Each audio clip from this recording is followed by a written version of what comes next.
Brought you by UTL solar 78,000కు subsidy పొందండి. సబ్సిడీతో UTL on grid solar system ను ఇన్స్టాల్ చేసుకోండి. రేవంత్ సర్కార్ తీరుపై కేటీఆర్ తీవ్రంగా మండిపడ్డారు. ప్రశ్నిస్తే అక్రమ కేసులు పెట్టి నిర్బంధిస్తున్నారన్నారు. చివరకు అంబేద్కర్ కు నివాళులర్పించడానికి కూడా వెళ్లనివ్వడం లేదంటూ ఆవేదన వ్యక్తం చేశారు. ఈ ప్రభుత్వం నిర్బంధించేది బీఆర్ఎస్ నేతలను కాదు, అంబేద్కర్ ను అంటూ కేటీఆర్ కామెంట్ చేశారు. ఎన్ని కేసులు పెట్టుకున్నా భయపడేది లేదు, ప్రభుత్వంపై పోరాటం ఆపేది లేదంటున్నారు కేటీఆర్.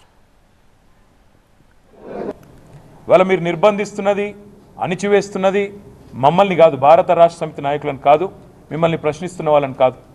మీరు నిర్బంధిస్తున్నది ఆ 125 ఫీట్ల ఎత్తున ఈరోజు మొత్తం హైదరాబాద్ను, మొత్తం భారతదేశానికి స్ఫూర్తినిచ్చే విధంగా అక్కడ నిలుచొని ఉన్న మహానుభావుడు అంబేద్కర్ గారిని మీరు నిర్బంధిస్తూ ఉన్నారు. మా తెలంగాణ భవన్, మా పార్టీ కేంద్ర కార్యాలయం, ఇక్కడ అంబేద్కర్ గారి వర్ధంతి కార్యక్రమం చేసుకుంటామంటే ఇలా మీరు బయటికి పోయి చూడొచ్చు.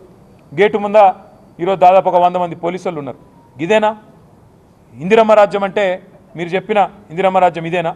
ఎమర్జెన్సీ రోజులను తలపించే విధంగా ఎక్కడికక్కడ పోలీసులతో గొంతు నొక్కే ప్రయత్నం చేయడమే మీరు చెప్పిన ఇందిరమ్మ రాజ్యమా అని నేను అడుగుతా ఉన్నా. చివరిగా ఈ రాష్ట్ర ప్రభుత్వానికి చెప్పేది ఒకటే, కేసులు ఎన్నైనా పెట్టుకోండి, ఏం చేసుకుంటారో చేసుకోండి, మా నాయకుల మీద మీరు ఏం చేసినా పర్వాలేదు.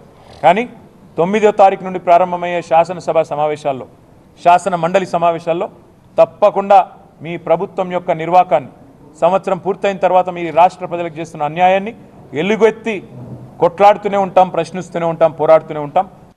Brought you by UTL solar 78,000కు సబ్సిడీ పొందండి. సబ్సిడీతో UTL on grid solar system ను ఇన్స్టాల్ చేసుకోండి.